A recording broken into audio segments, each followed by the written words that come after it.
कंवारी ननद। अंजलि की उम्र लगभग 30 साल हो चुकी थी। वो एक स्कूल में टीचर की जॉब करती थी। अंजलि के घर में उसकी माँ के अलावा उसका छोटा भाई और भाभी भी रहा करते थे। 30 साल की उम्र होने के बाद भी अंजलि की अब तक शादी नहीं हुई थी। इस बात को लेकर अंजलि की माँ रुक्मिणी देवी काफी परेशान रहा करती थी। माँ, मैं स्कूल जा रही हूँ, जरा मेरा टिफिन तो दे दीजिए।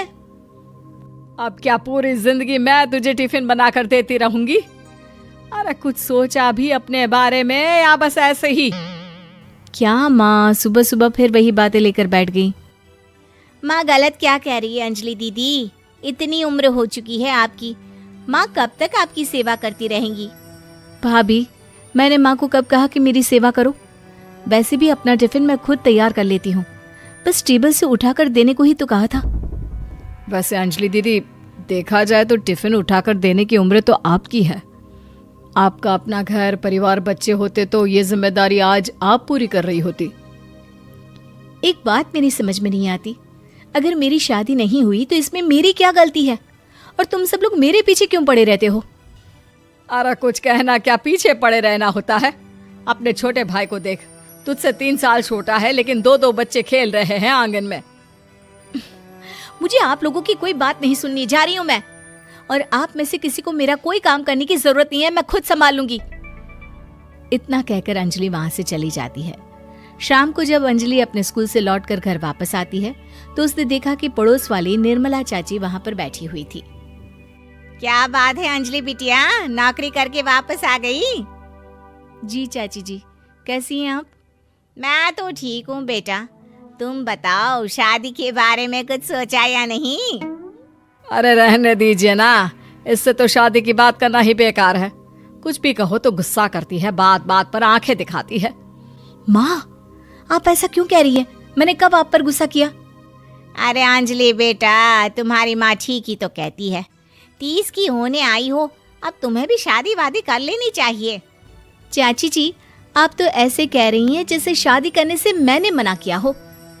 रहने दीजिए निर्मला चाची, हमारी अंजलि दीदी को अभी तक उनकी पसंद का दूल्हा नहीं मिला ना, इसीलिए वो शादी नहीं कर रही। भाभी, ऐसी कोई बात नहीं है। अरे तो फिर क्या बात है? तुम्हारी माँ ने तुम्हारे लिए इतने रिश्ते ढूंढे लेकिन तुम्हें कोई पसंद ही नहीं आता। क्या है ना चाची जी, हमारी ननद रानी नौकरी जो करती है ऐसे ही थोड़ी ना किसी को पसंद कर लेंगी। अरे भाई, नौकरी का घमंड है तो बात अलग है, कोई और बात हो तो बताओ, कोई रास्ता निकाला जाए। नहीं चाची जी, कोई बात नहीं है, बस मुझे अभी तक अपनी पसंद का कोई मिला नहीं है।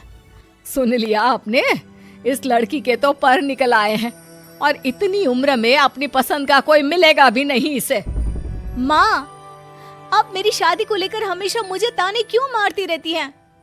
अपनी माँ की बातें तो ताने लगती है।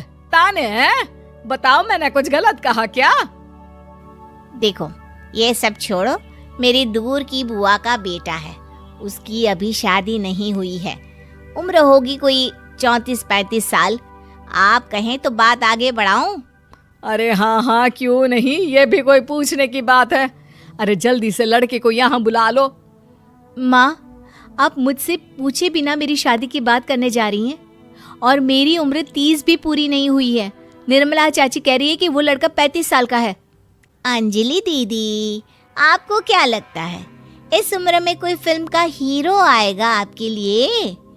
देखिए, अब पसंद और नापसंद की बात तो रहने दीजिए, पसंद करने की उम्र तो आपकी निकल चुकी, अब तो जो भी मिले उसी से शादी कर लीजिए, इसी में भलाई है। तेरी भाभी बिल्कुल ठीक कह रही है, अब जैसा रिश्ता मिले उसके लिए हाँ कर देना ताकि हम भी गंगा नहाए। ठीक है, चलिए मैं उस लड़के को कहती हूँ, वो कल ही अंजलि को देखने आ जाएगा। अगले दिन निर्मला चाची के दूर का रिश्तेदार अंजलि को देखने उसके घर आता है। उसका नाम था अजय। अंजलि जी, तो आप नौकरी करती हैं, वो भी स्कूल में? जी हाँ, मैं स्कूल में टीचर हूँ। हमारी बेटी बहुत होशियार है। अरे पढ़ने लिखने में इतनी होशियार है, इसीलिए तो इसकी नौकरी लगी है स्कूल में। हाँ ठीक है आंटी जी, जरा मुझे भी तो बात करने दीजिए आपकी बेटी से। जी पूछिए ना, क्या पूछना चाहते हैं? अंजलि मैडम, ये तो बताइए कि आपने अभी तक शादी क्यों नहीं की? बस ऐसे ही, कहीं कोई रिश्ता पसंद नहीं आया इसलिए। लेकिन क्या मैं आपसे पूछ सकती हूँ कि आपने शादी क्यों नहीं की? अंजलि, क्या कर रही हो तुम? लड़कियों को इस तरह की बातें नहीं शोभा देती।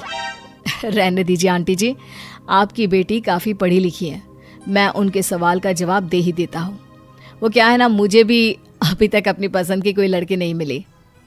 अच्छा, कोई बात नहीं। वैसे आपकी तनख्वाह कितनी है? कितना कमा लेती है महीने का? जी यही कोई 25,000 महीने। बस 25,000? इतने से क्या होता है? इतने से तो आजकल घर भी नहीं चलता। आपके कहने का क्या मतलब है? अरे मैं तो ये सोच कर आया था कि नौकरी वाली लड़की है, आराम से 40,000 कमाती होगी। माफ कीजिएगा, आपका और मेरा रिश्ता नहीं हो सकता। जी कोई बात नहीं, मुझे भी आपके साथ शादी करने में कोई इंटरेस्ट नहीं है। अंजलि, किस तरह की बात कर रही हो? घर आए रिश्ते को ठुकरा रही हो तुम। दीदी, अब इस उम्र में आपको इतनी अकड़ नहीं दिखानी चाहिए। अच्छा खासा रिश्ता हाथ से निकल गया, कहीं ऐसा ना हो कि जिंदगी भर कुंवारी ही रह जाओ आप। कुछ दिन और ऐसे ही निकल जाते हैं और अंजलि की शादी कभी नहीं होती। अंजलि के परिवार वाले बिंदास उसे ताने मारते रहते हैं, लेकिन अंजलि एक बड़ी नौकरी की तैयारी करती है और उसमें सिलेक्ट होने के बाद अंजलि को एक बहुत बड़ी नौकरी मिल जाती है। अब तो दीदी के नखरे और भी ज्यादा बढ़ जाएंगे भाई, अब तो इतनी बड़ी नौकरी जो लगी है, अब इनकी शादी होने से रही। माँ, मुझे नौकरी के लिए दूसरे शहर जाना पड़ेगा। आप जानती हैं ये बहुत बड़ी जॉब है और इसमें पैसे भी बहुत ज्यादा मिलेंगे। अच्छा, कितने पैसे मिलेंगे बेटा? माँ, मुझे हर महीने 90,000 सैलरी मिलेगी। क्या? अरे वाह वाह, ये तो बहुत अच्छी बात है। लेकिन फायदा क्या? कितने भी पैसे मिले, शादी तो हुई नहीं ना तुम्हारी। अंजलि नौकरी करने के लिए दूसरे शहर में चली जाती है और जब कुछ महीनों के बाद वो वापस घर आती है तो उसे अपने पति के साथ देखकर उसके घर वाले हैरान रह जाते हैं। अरे अंजलि, तूने शादी कर ली और हमें बताया तक नहीं। और दामाद जी करते क्या हैं? इतनी बड़ी कार है उनकी। माँ, मैं आपको सब कुछ बताना चाहती थी, लेकिन आप सबके ताने सुनकर बहुत दुखी हो गई थी और इसलिए मैंने अपनी पसंद से शादी कर ली। मेरे पति मेरे साथ ही ऑफिस में नौकरी करते हैं और बहुत बड़े अफसर हैं। और एक बात बताऊं माँ, आज मैं बहुत खुश हूँ।